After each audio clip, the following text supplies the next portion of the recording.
அந்த மறுத்து போகிறது இருந்துகிட்டே இருக்கும். குதிக்காலில் மறுத்து போயிடுது சொல்லுவாங்க. கண்டைக்கால் பகுதி ரொம்ப மறுத்து போச்சு, அப்படி ஜிவ்வுன்னு பிடிச்சி இழுக்கிற மாதிரி இருக்குன்னு சொல்லுவாங்க. தொடைப்பகுதி மறுத்து போச்சு, வலி இருக்குன்னு சொல்லுவாங்க. தொடையை போட்டு தட்டினா தான் எனக்கு வந்து அந்த பெயினே போகுது அப்படின்னு வந்து சொல்லுவாங்க. அங்கே ஏற்படக்கூடிய அந்த கம்ப்ரஸ்னால கூட இந்த சியாட்டிகா நர்வ் வந்து அழுத்தப்பட்டு இந்த வலி வந்து ரொம்ப அதிக அளவு வந்து ஏற்படும். ஒரு சிலர் ரொம்ப நேரம் உட்காந்துட்டே வேலை செய்கிறவங்களுக்கு ஏற்படும்.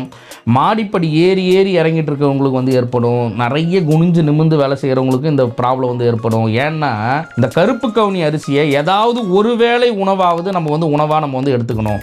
அந்த கருப்பு கவுனியை நம்ம எடுத்துக்கும் போது நம்ம உடலில் இருக்கக்கூடிய எல்லா நரம்பு மண்டலங்களையுமே பலப்படுத்தக்கூடிய தன்மை கருப்பு கவுனிக்கு வந்து இருக்குது. சைவ உணவு சாப்பிட்றவங்களாக இருந்தால் கிராம பகுதிகளில் கிடைக்கக்கூடிய நாட்டுக்கோழி வந்து சாப்பிடலாம். இப்போ நம்ம நாட்டுக்கோழிகளாக சாப்பிட்றது நாட்டுக்கோழியான்றதே சந்தேகம் தான். ஆனால் கிராம பகுதியில் கிடைக்கக்கூடிய நாட்டுக்கோழிகளை வந்து எடுத்துக்கலாம். அஸ்வகந்தா சூரணம், தாது சூரணம், தாது சூரணத்திலேயே வந்து பார்த்திங்கன்னா ஓடுதழ் தாமரை இருக்குது, நிலப்பனை கிழங்குகள் இருக்குது, பூனைக்காளி அப்படின்னு சொல்லக்கூடிய விதைகள் இருக்குது. இந்த மாதிரி நிறைய மூலிகைகளை வந்து சித்தர்களை வந்து நம்ம கொடுத்துருக்குறாங்க.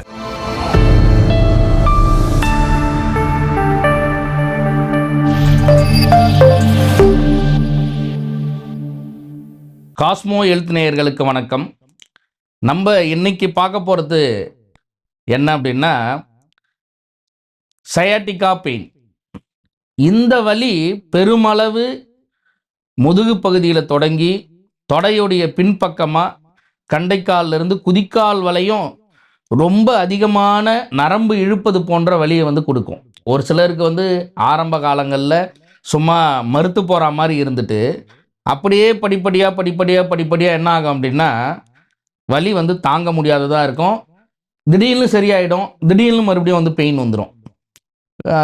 ஆரம்ப நிலைகளில் வலி ஏற்படும் போதே என்ன பண்ணுவாங்க, ஏதாவது ஒரு மருந்துகளை நம்ம வந்து எடுத்துக்கிறோம் அப்படின்னா அந்த மருந்து சாப்பிடும்போது மட்டும் அந்த வலி வந்து நமக்கு வந்து கேட்கும். அப்புறம் காலப்போக்கில் அந்த மருந்து என்ன மருந்து நம்ம எடுத்துகிட்டே வந்தாலும் அந்த மறுத்து போகிறது இருந்துகிட்டே இருக்கும். குதிக்காலில் மறுத்து போயிடுது சொல்லுவாங்க. கண்டைக்கால் பகுதி ரொம்ப மறுத்து போச்சு, அப்படி ஜிவ்வுன்னு பிடிச்சி இழுக்கிற மாதிரி இருக்குன்னு சொல்லுவாங்க. தொடைப்பகுதி மறுத்து போச்சு, வலி இருக்குன்னு சொல்லுவாங்க. தொடையை போட்டு தட்டினா தான் எனக்கு வந்து அந்த பெயினே போகுது அப்படின்னு வந்து சொல்லுவாங்க. இந்த மாதிரி நிறைய ஒவ்வொரு பேஷண்ட்டுமே நிறைய சிம்டம்ஸை மாற்றி சொல்லிகிட்டே இருப்பாங்க.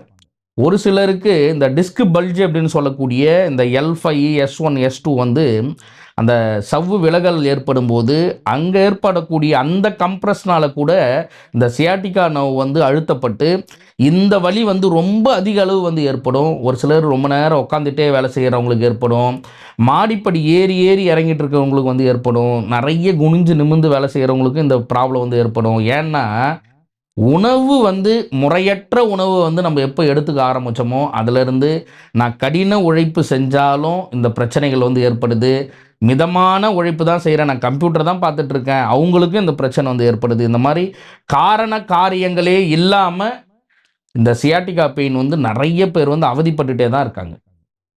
எளிய முறையில் உடற்பயிற்சிகள் நம்ம செய்யறதுனாலையும் உணவு பழக்க வழக்கங்களை நமக்கு ஏற்ற மாதிரி, நம்மளோட உடல் வாகுக்கு ஏற்ற மாதிரி, நம்மளோட உடல் வன்மைக்கு ஏற்ற மாதிரி உணவு பழக்க வழக்கங்களை நம்ம வந்து மாற்றிக்கிட்டோம் அப்படின்னாவே இந்த பெயின் வந்து ஆரம்ப நிலையிலேயே நம்ம தடுத்து நிறுத்திட்டு நிரந்தரமாக நமக்கு ஏற்படாமல் நம்ம வந்து பார்த்துக்க முடியும்.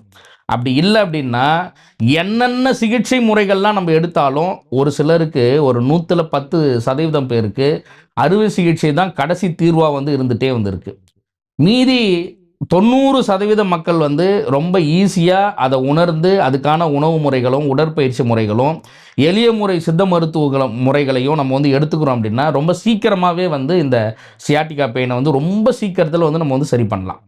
அதில் உங்களுக்கு வந்து பெயின் வந்துடுச்சு, எனக்கு வந்து இப்போ தான் மறுத்து போகிற மாதிரி இருக்குது, கண்டைக்கால் பகுதி வந்து ரொம்ப இழுக்கிற மாதிரி இருக்குது, அந்த சதைகள்லாம் வந்து எனக்கு வலுவிழந்த மாதிரி இருக்குது, என்னால் வந்து வலியை வந்து தாங்கவே முடியல, திடீர்னு சரியாகுது, திடீர்னு மறுபடியும் வந்து பெயின் வந்துடுது, ஏதாவது தைலம் சேர்த்தா எனக்கு வந்து கண்ட்ரோல் ஆகிற மாதிரி இருக்குது, அந்த தைலமே என்னால் கண்டினியூவாக யூஸ் பண்ணிகிட்டே இருந்தாலும் எனக்கு வந்து கேட்கலை, இந்த மாதிரி நிறைய காரண காரியங்கள் நீங்கள் சொல்லிகிட்டே இருக்கீங்க அப்படின்னா நீங்கள் வந்து கருப்பு கவுனி அப்படின்னு சொல்லக்கூடிய ஒரு அரிசி வந்து இருக்குது.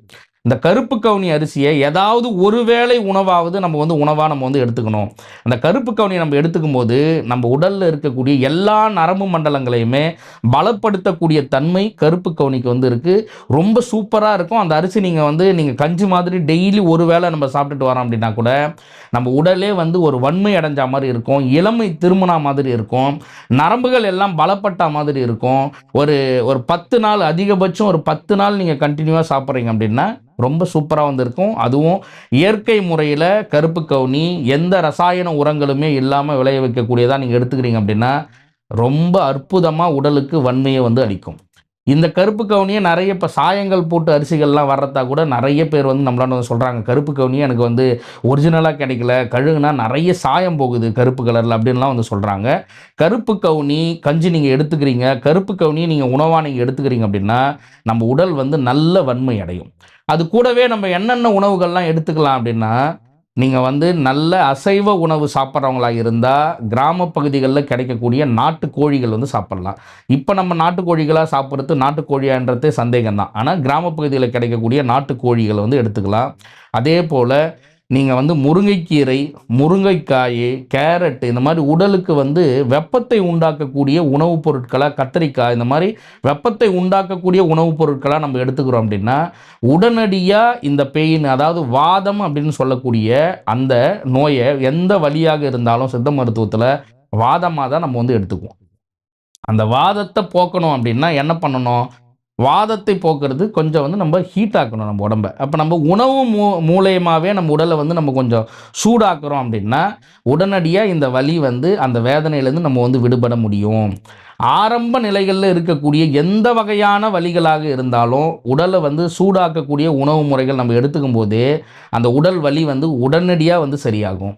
அது கூடவே நம்ம என்ன பண்ணலாம், எளிய முறை உடற்பயிற்சிகள் வந்து செய்யலாம். இப்போ வந்து நிறைய யூடியூப்பில் வந்து உங்களுக்கு வந்து வீடியோஸ் வந்து நிறைய கொடுத்துருக்காங்க, இந்த மாதிரி எக்ஸசைஸ் பண்ணுங்கள், அதில் வந்து இந்த சியாட்டிகா பெயின் வந்து உங்களுக்கு ஈஸியாக வந்து சரியாயிடும். உண்மையாகவே ஈஸியாக வந்து சரியாகும். ஆனால் அதை நம்ம வந்து மெயின்டைன் பண்ணிகிட்டே இருக்கணும். உணவு முறையை நம்ம வந்து முறைப்படுத்திட்டோம் அப்படின்னா, அதாவது ஒரு வேளை கருப்பு கவுனியும், நீங்கள் அசைவம் சாப்பிட்றவங்களா இருந்தால் வாரத்தில் ஒரு நாள் நாட்டுக்கோழியும், அப்படி இல்லை அப்படின்றவங்க வந்து முருங்கைக்கீரை வந்து ஒரு நாள் விட்டு ஒரு நாள் முருங்கைக்கீரை, முருங்கைக்காய் இந்த மாதிரியான வன்மை அளிக்கக்கூடிய உணவுகளையும் நம்ம வந்து எடுத்துகிட்டே வரோம் அப்படின்னாவே அந்த பெயின் வந்து ரொம்ப ஈஸியாக வந்து சரியாயிடும் ஆரம்ப நிலையில் இருக்கிறது. இல்லை நான் இதெல்லாம் வந்து ட்ரை பண்ணிகிட்டே தான் இருக்கேன், எனக்கு வந்து பெயின் வந்து எனக்கு வந்து சரியே ஆக மாட்டுது, எக்ஸசைஸ் பண்ண சொல்கிறீங்க, எக்ஸசைஸ் பண்ணும்போது பண்ண அன்னைக்கு நல்லா இருக்குது, அடுத்த நாளே வந்துடுது, ஏதாவது சின்ன வேலை செஞ்சால் கூட எனக்கு வந்து பெயின் வந்து வந்துடுது அப்படின்னு சொல்கிறீங்க அப்படின்னா நீங்கள் அடுத்த படியாக நம்ம வந்து என்ன செய்யலாம் அப்படின்னா, வர்ம தொக்கண முறைகள் வந்து சித்த மருத்துவத்தில் நீங்கள் செய்கிறீங்க அப்படின்னா ரொம்ப சீக்கிரமாக சரியாயிடும் உடனே. அதாவது அந்த சியாட்டிகா பெயினுக்கு வர்ம எண்ணெய்களை போட்டு, முறிவு எண்ணெய்களை போட்டு ஒரு தொக்கண முறைகள் நம்ம எடுத்துட்டு, அந்த தொக்கணம் எடுத்த உடனே வந்து வலி போயிடுச்சு அப்படின்னு சொல்லிட்டு தான் எல்லா நோயாளிகளுமே வந்து சொல்லுவாங்க. உடனே பெயின் போயிடுச்சு, நல்லா இருக்கேன். ஆனால் அதுவும் வந்து நிரந்தர தீர்வு இல்லை. அது கூடவே இந்த வலிகளை போக்கக்கூடிய நிறைய சித்த மருத்துவ மருந்துகளை நம்ம வந்து எடுத்துக்கணும். ஒரு பெயின் வந்து எனக்கு உடனே போகிறதுக்கு நீங்கள் வந்து தொக்கணம் பண்ணாவே அந்த நிமிஷமே, அந்த நாளே, அப்போவே வந்து உங்களுக்கு போயிடும்.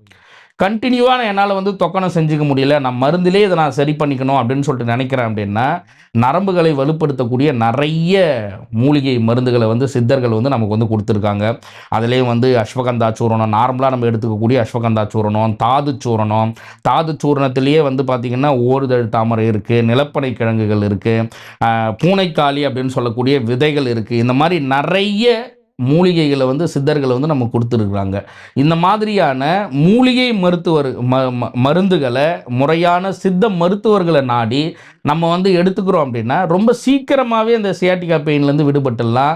இப்போ நீங்கள் வலி வேதனையில் மறுத்து போயிட்டு துடிக்கிறவங்க கூட வலி வந்து அதிகபட்சம் ஒரு வாரத்தில் வலி வந்து ஈஸியாக வந்து சரியாயிடும். நீங்கள் வந்து சித்த மருத்துவர்கள் எடுத்துக்கும் போதே மறுத்து போகிறது சரியாகிறதுக்கு தான் ஒரு மாதத்துலேருந்து 2 மாதம் ஆகும். நம்ம உடலில் அந்த மருந்துகள் நல்லா ஊறி அது நல்ல நம்ம உடலுக்கு வன்மை அளித்து அதுக்கப்புறமா தான் இந்த பிரச்சனை வந்து நாளடைவில் வந்து நமக்கு சரியாக ஆரம்பிக்கும். அதிகபட்சம் 3 மாதத்துலேருந்து ஒரு 5 மாதம் முறையான சித்த மருத்துவரை நாடி முறையான சிகிச்சை நீங்கள் எடுத்துக்கிறீங்க அப்படின்னாவே ரொம்ப சீக்கிரமாக சரியாகக்கூடிய ஒரு வலி இந்த சியாட்டிகா பெயின்.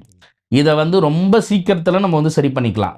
ஆனால் நம்ம என்ன பண்ணுறோன்னா, மருந்து சாப்பிட்டு ஒரு வாரத்தில் பெயின் சரியான உடனே அப்படியே என்ன பண்ணுவாங்க பேஷண்ட்ஸ்னா, ஒரு மாதத்துக்கு ஹாஸ்பிட்டல் பக்கமே வரமாட்டாங்க. வலியே அவங்களுக்கு இருக்காதுல்ல. அப்புறம் என்ன பண்ணுவாங்க, ஒரு மாதம் கழித்து மறுபடியும் வலி எடுத்துகிட்டு திருப்பி வருவாங்க. மறுபடியும் வலி வந்துச்சு டாக்டர் சொல்லுவாங்க. மறுபடியும் மருந்து கொடுக்கணும். அவங்களுக்கு நம்ம சொல்லக்கூடிய உணவு முறைகளையும் அவங்க பின்பற்றுறதில்ல, உடற்பயிற்சி முறைகளையும் பின்பற்றுறதில்ல. மருந்து மட்டும் நம்ம சாப்பிட்டுட்டே இருக்கிறேன், நான் மருந்து போட்டுக்குவேன், எனக்கு வந்து சரியாயிடும், மருந்து போட்டுக்குவேன் சரியாயிடும் அப்படின்னா, அது வந்து உங்களுக்கு டெம்பரவரியான ஒரு தீர்வாக தான் வந்து இருக்கும். அந்த நேரத்துக்கு மட்டும்தான் தீர்வு அளிக்கிறதா வந்து இருக்கும். சித்த மருத்துவ முறைகளை பொறுத்தவரையும் சித்தர்கள் கூறியபடி ஒரு மண்டல மருந்துகள் நம்ம எடுத்துக்க சொல்கிறாங்கன்னா, ஒரு மண்டல மருந்துகள் நம்ம வந்து எடுத்துக்கணும். 2 மண்டலம் எடுத்துக்க சொல்கிறாங்கன்னா, 2 மண்டல மருந்துகள் வந்து நம்ம எடுத்துக்கணும். அப்படி எடுத்துக்கிறோம் அப்படின்னா, எந்த வழியாக இருந்தாலும் ஈஸியாக வந்து சரியாயிடும். டிஸ்க் பல்ஜே அந்த சவ்வு வந்து அழுத்தமாக இருக்கக்கூடிய அந்த சவ்வே வந்து முறையான மருந்துகள் நம்ம எடுத்துக்கும்போது, இந்த L4, L5, S1 அப்படின்னு சொல்லக்கூடிய இந்த சவ்வு விலகலே ரொம்ப ஈஸியாக வந்து சரியாயிடுது. நாளடைவு நான் இப்போ ஆண்டுகளாக வலியோடு இருக்கிறவங்களே வந்து மருந்துகளை எடுத்துக்கும்போது வெறும் 3 மாதம் 5 மாதத்துலேயே வந்து நிரந்தர தீர்வு பெற்றுட்டு போகிறாங்க. ஆனால் சியாட்டிகா பெயின் அப்படின்றது ரொம்ப சீக்கிரமாக சரியாகக்கூடிய ஒரு வலி.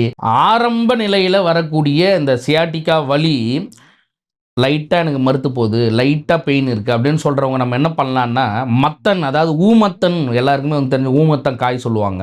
அந்த முள்ளாக இருக்கும். அதோட இலைகளை நம்ம பறிச்சுட்டு எடுத்துகிட்டு வந்துட்டு கடுகு எண்ணெய் அப்படி இல்லைன்னா வந்து முக்கூட்டு எண்ணெய். முக்கூட்டு எண்ணெய் என்னென்ன சேர்க்கலாம் அப்படின்னா, இலுப்பை எண்ணெய், தேங்காய் எண்ணெய், நல்லெண்ணெய், இந்த 3 சேர்த்துக்கலாம். ஒரு சிலர் விளக்கெண்ணெய் சேர்ப்பாங்க. ஆனால் நம்ம சியாட்டிகா கம்ப்ரஸ்க்கு வந்து நம்ம வந்து விளக்கெண்ணெய் வந்து சேர்க்காம நம்ம என்ன பண்ணலான்னா, முக்கூட்டு எண்ணெயில் நம்ம இலுப்பை எண்ணெய், தேங்காய் எண்ணெய், நல்லெண்ணெய், இந்த 3 எண்ணெயை சம அளவாக நம்ம வந்து எடுத்துக்கிட்டு, அதில் இந்த மத்தன் சொல்லக்கூடிய அந்த ஊமத்தன் இலையை ஒன்றும் பாதியமாக இடித்து நல்லா வடை தட்டுற மாதிரி சும்மா நம்ம தட்டிட்டு அதை நம்ம வந்து போட்டு காய்ச்சிக்கணும். அது காய்ச்சி அது பொங்கும், எண்ணெய் வந்து பொங்கி அது காய்ச்சி நல்லா வடை மாதிரி ஆன பிறகு எடுத்து வச்சுட்டு ஒரு ஒரு ஒரு 100 ml எண்ணெய்க்கு சும்மா ஒரு வடை சைஸ் நீங்கள் போட்டு எடுத்துட்டு, அதுக்கப்புறமா என்ன பண்ணணும், வெண்கடுகு சும்மா ஒரு 10 கிராம் எடுத்துக்கங்க. அதே மாதிரி கஸ்தூரி மஞ்சள் ஒரு 10 கிராம் எடுத்துக்கங்க. இது ரெண்டும் 10 கிராம் எடுத்து நல்லா அரைச்சிட்டு, அது கூட நீங்கள் அந்த ஹீட்டாக நீங்கள் இறக்கிறதுக்கு முன்னாடி அது கூட போட்டு நல்லா மிக்ஸ் பண்ணிவிட்டு இறக்கி வச்சுட்டு, நம்ம வீட்டில் சூடம் இருக்குல்ல, கற்பூரம் இருக்குது பாருங்கள், சும்மா கொஞ்சம் கற்பூரம் அதில் தூவிட்டு அதை நீங்கள் ஒரு பாட்டிலில் போட்டு வடிகட்டி பாட்டிலில் எடுத்து வச்சுட்டு அப்ளை பண்ணிகிட்டே வரீங்க அப்படின்னா, ஆரம்ப நிலையில் ஏற்படக்கூடிய அந்த வலி ரொம்ப சீக்கிரமாகவே வந்து சரியாயிடும். முறையான சித்த மருத்துவர்களை நாடி நம்ம வந்து மருத்துவம் நம்ம எடுத்துக்கிறோம் அப்படின்னா, எந்த நோயாக இருந்தாலும் சித்த மருத்துவத்தில் தீர்வு அளிக்க முடியும்.